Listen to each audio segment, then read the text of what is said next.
I'm still not over the fact that Jorge basically like gate-kept Penelope from me the whole show, then gives me that song. No, but really, I adored the challenge. Finally getting a Penelope song, getting Penelope here, like, girl, I have been waiting for Penelope, like a proper Penelope song. And I do wish we'd gotten her in the Wisdom Saga. But I will say, man, if Jorge was gonna hold her out from me, the challenge is so good of a song, I'm almost not really that mad about it. I'm like slightly mad, but only because I love Penelope so much. So that's not a critique, it's just I love Penelope so much. She's such a great character. So in the previous song, we definitely like kind of compressed a bunch of stuff related to the situation on Ithaka all into the one song, and it was great to again have Penelope as the narrator to do that. We told the whole thing with the trick with the funeral shroud, which in the Odyssey is mentioned back in book 1. It might be book 2. You know what? Now that I'm thinking about it, I do think it's the second book because it's part of when Telemachus pulls and holds this entire like quorum with all the noble families that are on Ithaca. So we ran through that, and that is obviously an extremely important detail. I'm so glad it got mentioned because it's part of what has put a kind of ticking clock on Telemachus and Penelope and the whole situation they're in. Why this awkward limbo is not going to be able to hold for that much longer. Again, Ithaca is all about setting the stakes for Odysseus getting home.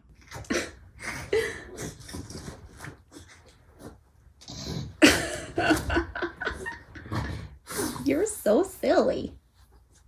Oh my god, girl, your ear is fluffed. Oh my goodness. This is her revenge for taking away her bones so she doesn't chew those in the background. And again, I'll note that in the Odyssey, one of the other ways that Homer likes to build up that these are the stakes, that Odysseus getting home to Ithaca beyond just his own desire and reuniting with his family is of very political importance, are the constant references to Agamemnon and the massive clusterfuck that pretty much always is the House of Atreus and what went on there. Again, from book 1 of the Odyssey kind of all the way through, we bring that up because so much of the story is about the homecoming not just of a Greek hero, a character like Odysseus, but of a king and how that affects his kingdom. So we did the whole thing with the shroud. We also moved straight on through to create the challenge. This challenge of shooting an arrow through 12 axes. If you somehow manage to string that palantonos bow that Odysseus has, which again is notoriously difficult to string because you, one, have to be strong enough to do it, but more importantly, you need to know the trick on how to do it. And the thing with the challenge is one where I'm really excited to actually eventually get into the animatics for, which we're almost there, guys. The animatics are coming.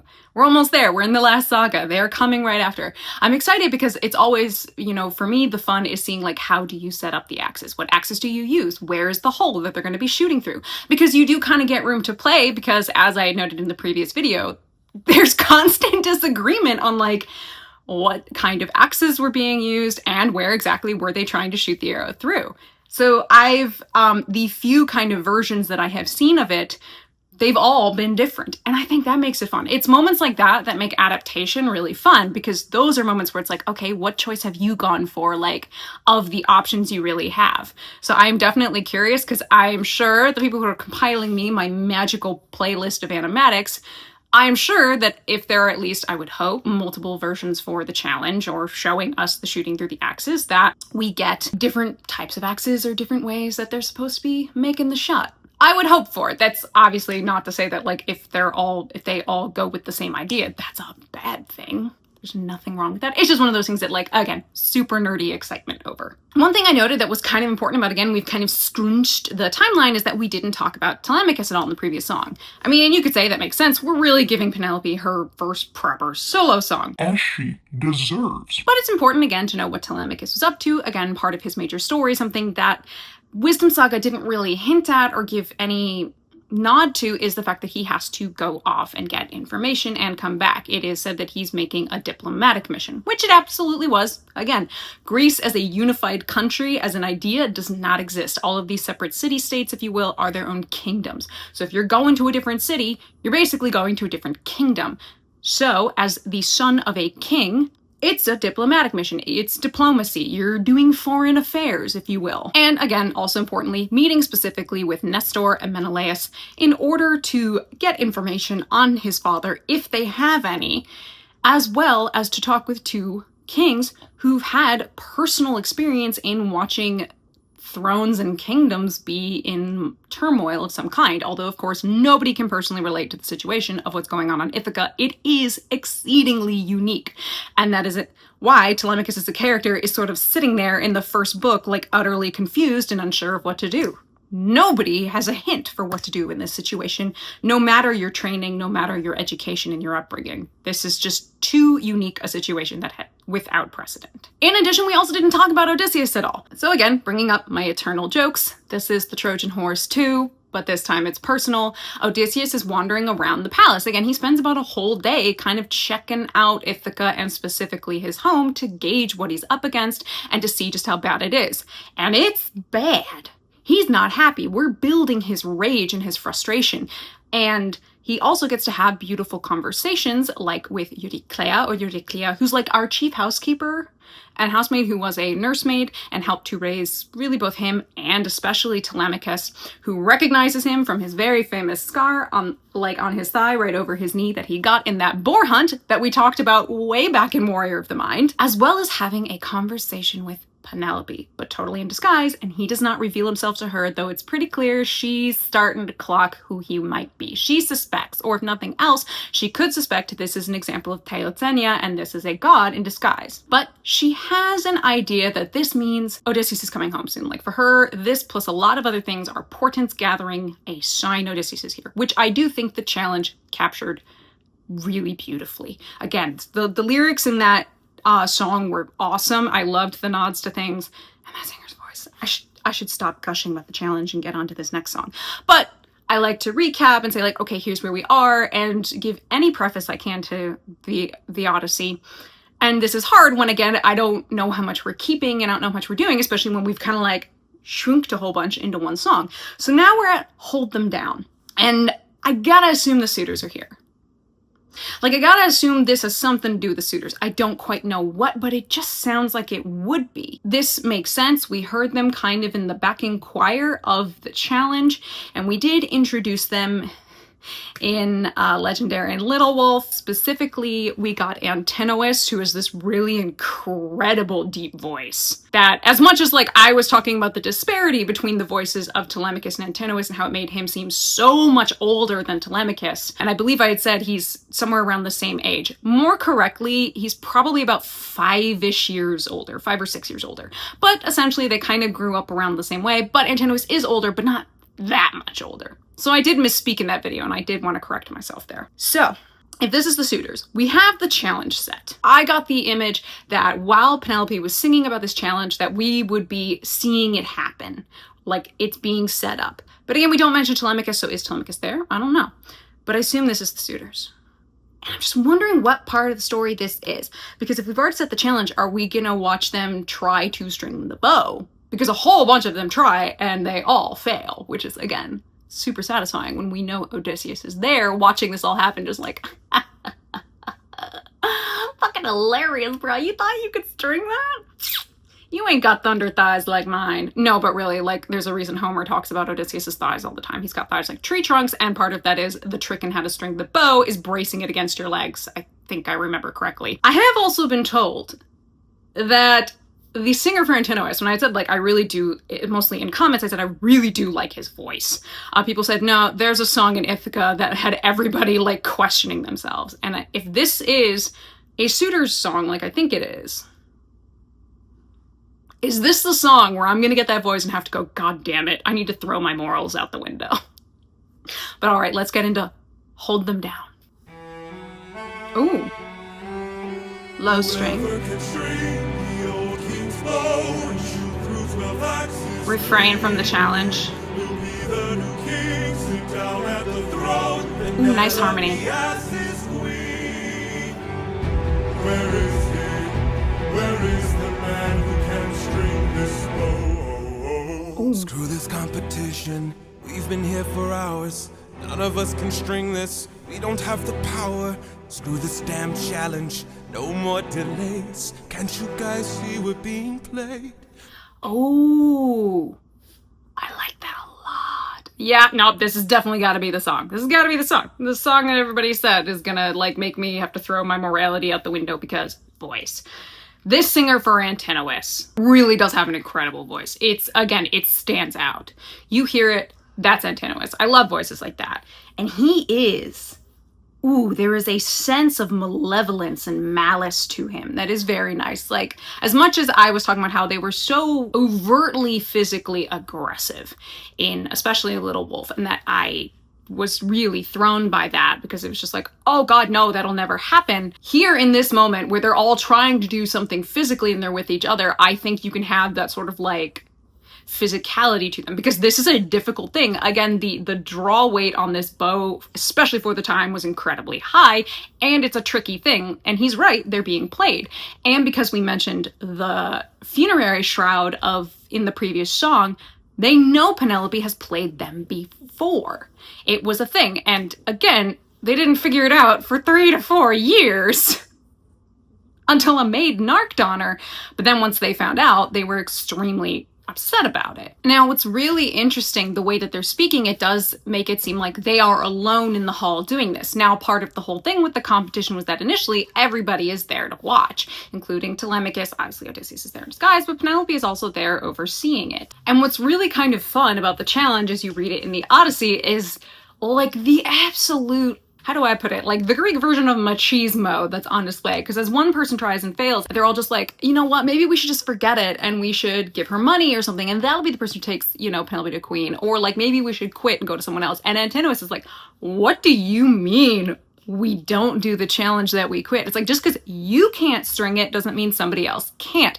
This is very reminiscent of what happened with Troy, because one of the big questions people ask is like, what if Helen had escaped and gone back to the Greeks while they were sieging Troy? It wouldn't have mattered. They would have kept sieging Troy, because at this point, honor is also at stake. Kleos, this glory, your reputation, it's all at stake here. Even in a small scale thing like this challenge for the suitors, that's absolutely on the line.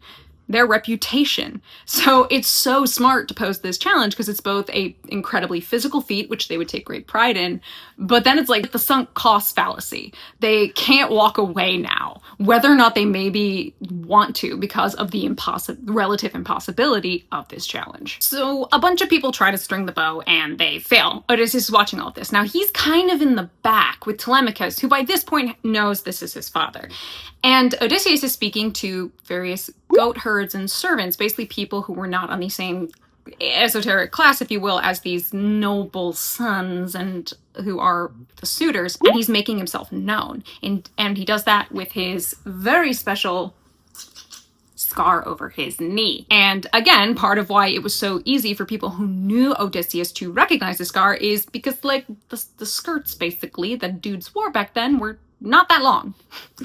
Again, thighs, legs, all these things get talked about a lot because they were seen. So while he's having that happen, the suitors are still arguing, basically trying to string this bow. Antinous at one point even says, look, let's say fuck it for the night. Let's go make some sacrifices to Apollo and then let's come back. Again, the sunk cost fallacy, this idea of my ego, my honor is at stake. I can't bear to leave or give up yet, because that's admitting defeat, which nobody wants to do. You admit defeat basically by being dead. And this is what goes on and on until eventually Odysseus is brought forth. Again, he still looks like this old beggar. They bring forth Odysseus and everybody laughs their ass off. They're like, this old guy?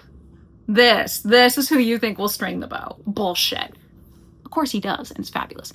But ooh, this is interesting that we're having them clock it's a trick, and they're gonna fixate on that, I bet, in this song, which would be interesting. And if you then take that aspect of my ego's being wounded yet again by the same woman, and again, in inherent misogyny and sexism, this woman, even though, bitch, that woman is loved by Athena. Don't even. We're probably gonna ramp that up in this song. Ooh, this excites me. This is how they hold us down while the throne gets colder. Hold us down while we slowly age. Hold us down while the boy gets bolder. Where in the hell is our pride and our rage? Here and now there's a chance for action. Here and now we can take control. Here and now burn it down to ashes. Channel the fire inside your soul. Oh boy, did that escalate. Oh, we're talking pure usurpation of the throne of the palace. Ooh. Okay, let's talk that in myth. Usurpations of the throne absolutely happen. I, talked a bit about Nestor and Menelaus, having personal family experience in that and having witnessed it essentially firsthand. It does happen. It doesn't end well for the usurper. Famously, in the case of Nestor's family, that's the story of Jason and the Argonauts. Jason's uncle usurps the throne from Jason's father, and Jason manages to survive and come back and be able to reclaim his throne. Now, Jason completely falls apart later, but we don't need to worry about that. Jason's dumb. In the case of Menelaus and Agamemnon, we sped run the house of Atreus, and we, talked about how Thyestes stole the throne from his brother Atreus, but the gods were like, what the fuck are you doing? And basically threw Atreus a bone and got the sun and got Helios to reverse the course of the sun in the sky, and therefore all was set right in that way. So usurpation of thrones in mythology does happen, and they are usually pretty violent. It will involve somebody usually either killing or banishing the rightful king. It just never ends well for the I'll excuse you. It just never really ends well for the usurper. And even in more kind of tricky cases, you can think of something like Oedipus from Oedipus Tyrannus, Oedipus Rex, where technically, yes, he is the rightful ruler of that throne. After all, it was his birth father's throne, but he didn't know that. In addition, the death of the actual king, who then did not get properly buried, and then also we add to the whole sleeping with your mother and fathering your own siblings awkwardness, made that a whole mess. So it could be seen kind of like an usurpation, mainly because of the poor treatment of the bodies, or lack of treatment really, of the bodies of the proper king and everything else. It brings a plague. Anybody who's read Oedipus Tyrannus, again, Oedipus Rex, sometimes called, is familiar with a lot of that story. It also has ripple effect consequences in a way, because you lead into the events of the Seven Against Thebes, you get stuff with Antigone. All of that is a mess because of what happened with the passing of the throne going a little sideways. So, what they're talking about is so dangerous. I'm shocked. Now, the reason I'm not getting up in arms the way I would probably like I did in Little Wolf is at least Little Wolf has prepped me in a way that we are making the suitors far more potentially physically violent than they are in the Odyssey. Not to say that they aren't a danger and they aren't any kind of threat, but they were very much beholden to the societal values of the time. As much as they are not performing good Xenia and they are absolutely exploiting the shit out of all these systems, they're still never gonna go quite that far. They still stop at their own version of the line, which is not the correct spot of the line, but they never go so far as to usurp a throne. But again, Little Wolf made it clear that apparently we're doing physical fights with the fucking Prince of Ithaka in his own house. Now we're moving on to straight up, treason. This is treason.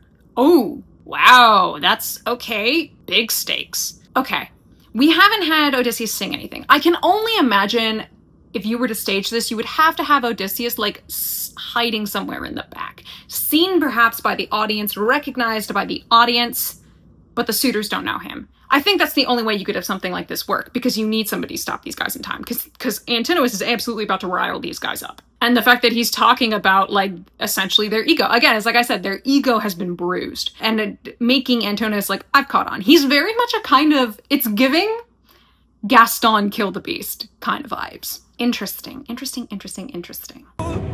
Haven't you noticed who's missing? Don't you know the prince is not around? I heard he's on a diplomatic mission, and I heard today he comes back to town. So well, we did talk about how Telemachus does go off on his diplomatic mission, so we did do that. We just held off on mentioning it till now. Here's my one thing, as much as obviously that is, okay, well, our timeline's a little off, because by the time the challenge is happening, Telemachus has been back. And we did talk about how the suitors had initially planned to waylay him out on the sea and kill him, but that didn't work out because Athena stepped in like the goat that she is. Here, as an adaptive choice, is my one issue, ironically, with keeping that reasonably as the way it was. Because the suitors were introduced in the Wisdom Saga as being so overtly physically violent, such an actual near imminent threat. I mean, they are talking about wanting to break into Penelope's rooms and SA her, which of course they don't do in the Odyssey. And part of the reason that Telemachus has stayed on Ithaca is, you could say even more so in Epic, this idea that he feels his mom isn't safe, right? Why on earth would he leave? And this is the trickiest part of adaptation. If you change one thing, what are the ripple effect consequences when you have to come back to that down the line? if Telemachus knew his mother is in absolute potential physical danger from these suitors, even while he's there, why on earth would he leave? In essentially not giving Telemachus the growth story that he needs, especially through wisdom, introducing why he needs to go off on this diplomatic mission and what's going on, you've removed kind of the need for him to leave. Because we're not spending time on the reasoning why he left. And also, again, we've introduced these suitors as being far more of an immediate physical threat to the safety of both him and Penelope. He would not leave. There's no reason for him to leave. Oh, ironically, here's something that's like kind of, again, the timeline is slightly off, but it is true he does leave for a small amount of time. But ironically, in keeping that, because of the changes that were made, this keeping with the Odyssey is a little more inexplicable, because he has to know this would happen. He would not risk it. It's just not a smart play. It's not a safe play. He would have to know something like this would happen, given how we introduced the suitors in Wisdom Saga. And this is part of why I say my issues with Wisdom Saga is I don't think it does right by a lot of these characters, especially in an adaptation context, but also even now in the context of Epic and its timeline and how it's forming these characters. And again, I will say it as I have.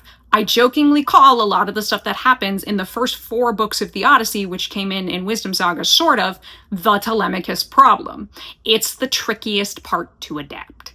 It just is, because there's so much nuance into what's going on there, and you have to figure out, if you're going to be showing all of that, how you bring that in. And it obviously then, if you keep it, has consequences to what goes on when you start hitting the section of the slaughter of the suitors and that whole bit.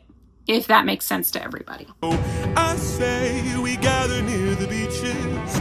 I say we wait till he arrives. Then when he docks his ship, we can breach it. Let us leave now. Today we can strike it. Hold him down. Okay. Aha. Well, I had talked about how the suitors plan to waylay Telemachus in between his return from the mainland to Ithaca. Again, that's at a different point in the story. That has already happened by the time the challenge is set. However, it is super important that they make the choice to kill him on the water, because you can then make it look like, well, we didn't do anything.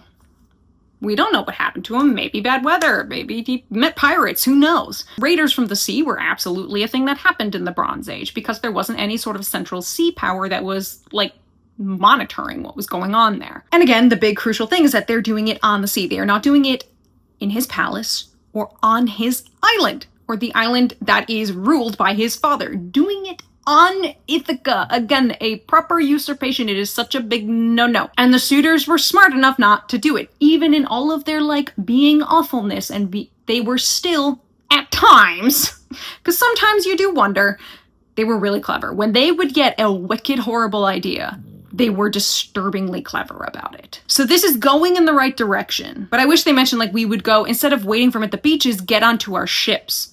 We'll go and get onto our ships, meet him on the water. On that note, I will say in terms of lyrics, I like how we're going from the idea of this challenge is meant to hold us down to I'm going to hold him down. I'm assuming they're talking about, like, drowning him or killing him, which again was the plan, just in very different circumstances, like, physically, because it was so important that they try and get away with it and that nobody know what they did. Until the boy stopped shaking. Hold him down while I slit his throat.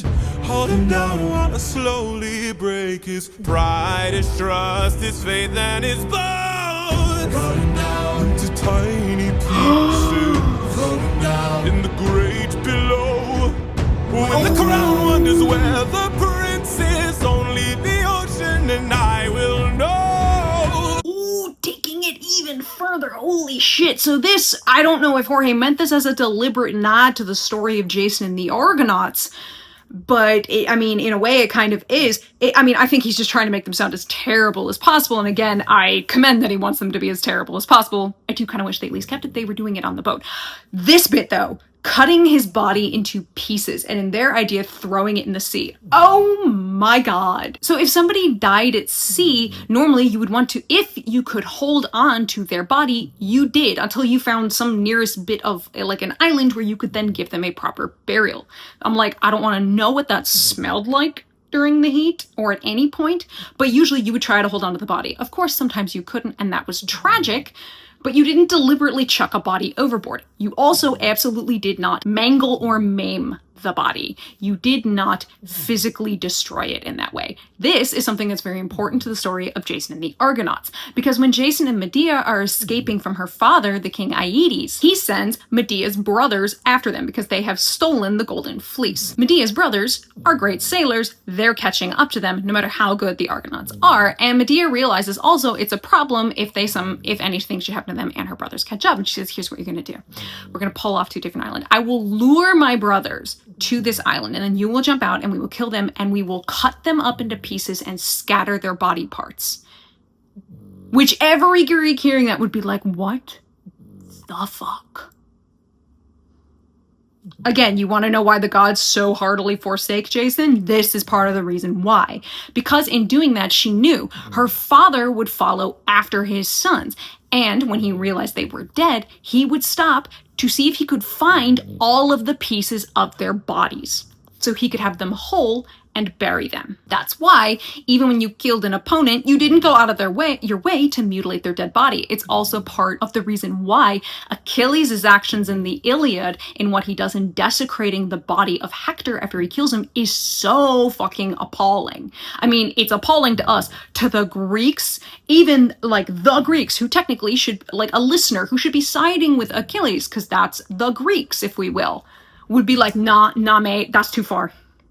That's too far. It's too far. It's too fucking far. And that is part of why you then get the beautiful moment of Priam coming to beg for the body of his son, and why anybody listening would be sitting there going, we're siding with Priam, give him back the body of his son, even if you did desecrate it. Which, for those of you who don't know, the way that he desecrated it was he punctured a hole through Hector's Achilles tendon areas and strung a rope through that hole and tied him to the back of his chariot and dragged his now naked body behind the chariot. It's horrible. So, oh my god, what the suitors are talking about doing is not even just usurpation would get you in trouble. This is sacrilege. The gods would never forget. Like, oh my god, talk about getting yourself on the shit list of gods, even though it's not like the gods are favoring these guys already. Talk about getting yourself on a shit list of gods. The other problem is that if anybody found out about this, and if you're doing it on the island of Ithaca, somebody's gonna see and find out. If that then gets back to anybody else, if that rumor spreads in any way, they are so fucked, because the social, the ethical, the political consequences are like astronomical at that point. Again, Jason, the guy who had all the favor of the gods, threw it all down the drain by following Medea's advice and doing that to her brothers. They had to go to Circe, and Circe had to perform a ritual to essentially try and cleanse them of that sin. It was so bad. And Circe wasn't even happy about doing it. She almost doesn't. But she only does it because Medea is her niece. And she's like, fine, because you're family, but I'm not happy. It is, oh my god. Oh, this is, oh my god. Wow. Really went astronomical. It does also, again, beg the question, Telemachus, how and why did you dare to leave when the potential for this kind of violence has essentially been established in Little Wolf? Woof. Also, again, I'm imagining Odysseus hanging around. He's listening to this going, oh, motherfucker, it is so on. And when the deed is done, the queen will have no one to stop us from breaking her bedroom door, stop us from taking her love and... That is yike. Yeah, again, these threats of essay, which don't happen in the Odyssey. And I'm sure there's a really big argument that could be had about including this bit of content. I had seen some chatter, people not knowing how they feel about this kind of content. And while I understand what Jorge is doing, again, he is trying to make these guys seem like the worst of the worst. That they are fucking garbage. Which, don't get me wrong, they absolutely are in the Odyssey. It's just being portrayed in a different way. Ironically, it would seem almost tamer in the Odyssey because these kind of conversations aren't happening. Because their behavior is just, frankly, incredibly abominable. And again, we do have the whole thing of them plotting to kill Telemachus. They just do it in a completely different location so that they can potentially try and get away with it. So yeah, we know they're garbage. We have no sympathy for them in any respect, and we're all down for Odysseus just showing up to take his house back, frankly, as violently as possible. We don't care at that point. Like, we're down. We're in Odysseus' corner. Again, we've been setting and building these stakes. This keeps bringing me back to the Wisdom Saga, and I think part of the issue is Jorge put the bar so high on their potential for violence in the Wisdom Saga that he had to amp it even higher here. And while this song is great, Like, this is we would say this is a villain song. This is a top tier villain song. I do wonder if he had maybe brought the bar a little lower starting in Wisdom Saga, he could still do something like this, and you wouldn't have to go into the realm of something like SA, something that they wouldn't overtly threaten. And granted, they threatened it in Little Wolf. Which again, Telemachus, why did you leave? I keep circling back to that because it kind of blows my mind. Which, again, probably seems like a great irony because, well, Telemachus did leave. Yes, but he had no fear that something like that would happen to his mother because the suitors, deplorable as they are, still held themselves to a certain esoteric standard. Again, big eye roll. But he knew at least in terms of that, she was safe. They would not dare. That was a place even they would not breach because she is the queen of Ithaka. Oh, big ick. So much ick. I see why we go in the realm of, wow, his voice is so good, but big ick on the shit he's saying. I don't really know if I have a massive opinion on the inclusion of that subject and that line in here because unfortunately, again, it was sort of already brought up and I have had great issue with how overtly threatening these guys have been. And I do think because the bar was set essentially where it was in Little Wolf, we had to take it even further and higher. And this is where I go, I wish there were some adjustments to those first 3 songs in the Wisdom Saga to just better add nuance to this whole situation, get a more like 3-dimensional view of all of these characters and the situation, so then you can have the payoff here in Ithaka be great. Like, if you say there's a simmering potential for violence with the suitors in Wisdom Saga, like they haven't had a physical fight with Telemachus. They're not saying they'll break in, but give that undercurrent of malice and the undercurrent of the potential for violence. Sure, if you want that. Then put it here and have it so that this challenge plus the whole thing with the shroud has built it up into a powder keg that's starting to blow. Okay, then I can understand why we've ramped this so high. But again, that's just ideas and spitballing. Again, I see what he wants to do. I don't know if I fully agree with some of it. And I do think the writing for this saga is stronger than what I got in Wisdom already, and I'm only on the second song, but anywho, sorry, I'm rambling at this point. I will finish the song. And then we'll hold her down while her gate is open. Hold her down while I get a taste. Ew, While we share her spoils, I will not let any part go to waste. Here and now there's a chance for action. Here and now we can take control. Okay, sorry, one more thing I wanted to think about, because since we were on the topic, unfortunately, of SA, I think it's important to talk about this song in contrast with Calypso's songs. Because while it is not explicitly stated in Epic, in the lyrics at least, in the Odyssey it is explicitly stated that she essays him for 7 years. And he says no, he is said to be unwilling, that he has no choice, and that is what happens to Odysseus, which is why I always say, the shit that happens on Calypso's Island, none of that is Odysseus' fault. I can come at him for many things, I will not come at him for Calypso's Island, that's not his fault. But the way that especially something like Not Sorry for Loving You is done, unfortunately, I think it stands in stark contrast to here, where because of the way it's written, and because of the way the suitors are written, Jorge is far more willing to let these guys just seem as overt bad guys.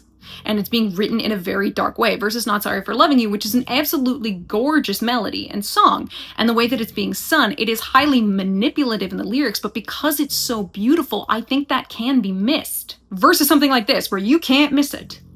You can't miss it. Which kind of just gives me food for thought on that, because you're looking at 2 instances of abuse and threat, and they are different, but they are both there, and they are kind of being treated differently in a way that just kind of leaves me thinking really more than anything. I don't really know if I have much more to say on that, but it's just something that I'm noticing. Take control.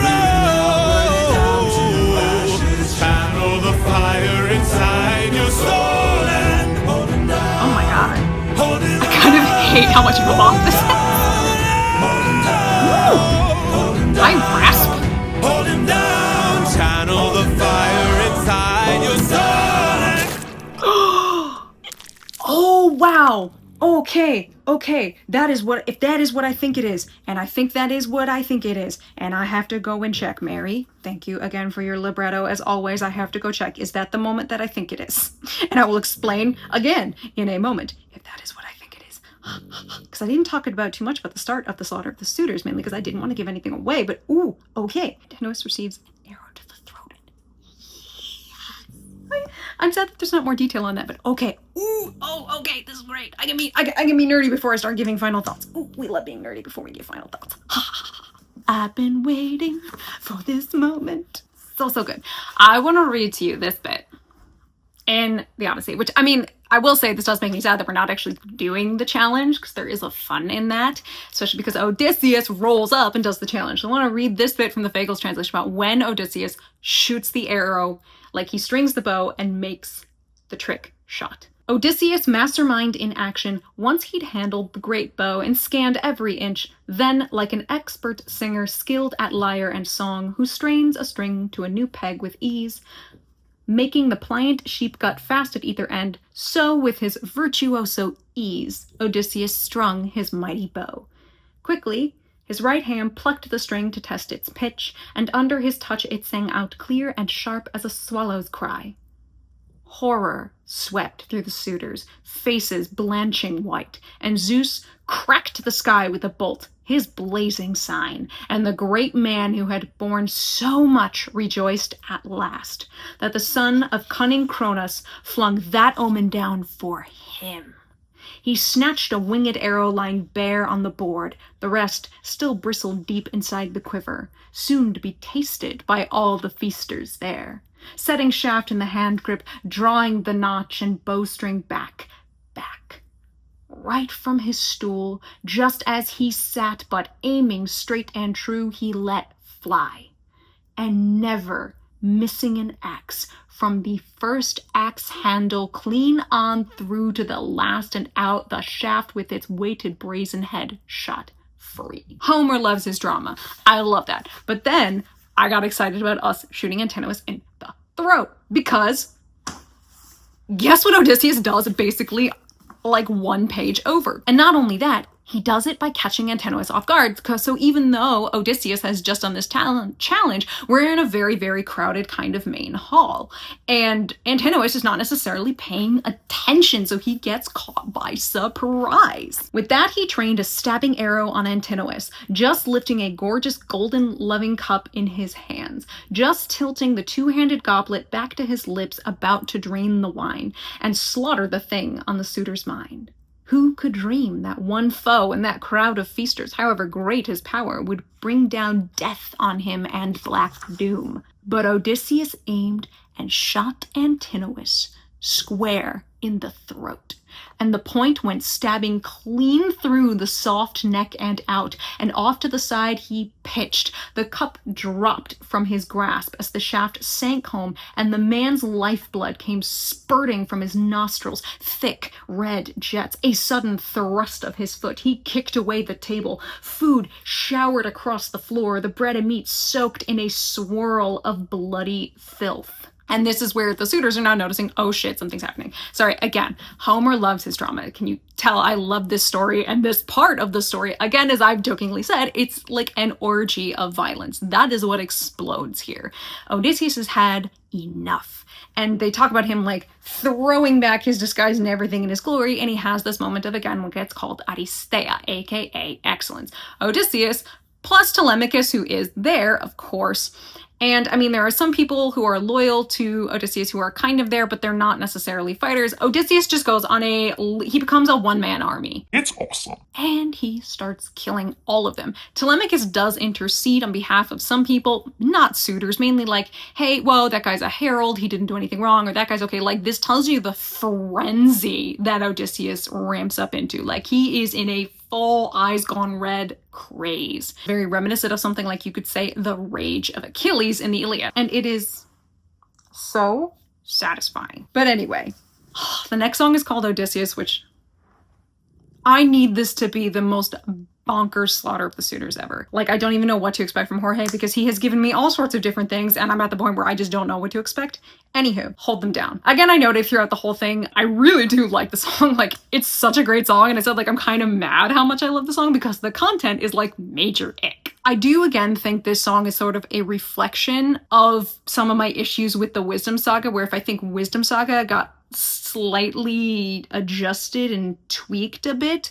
Or again, and maybe also if there were moments of dialogue that's not in the songs, although I think been told to understand this is meant to be a fully sung through production. If stuff in the Wisdom Saga, those first 3 songs involving essentially what is meant to be half at least of the Telemachia, because again, we're not following him to Pylos and Sparta, which are books 3 and 4. I think that could do a lot to help this shine even more, because damn, we're like totally outdoing Wisdom Saga here in Ithaka. It's not even a joke, it's insane.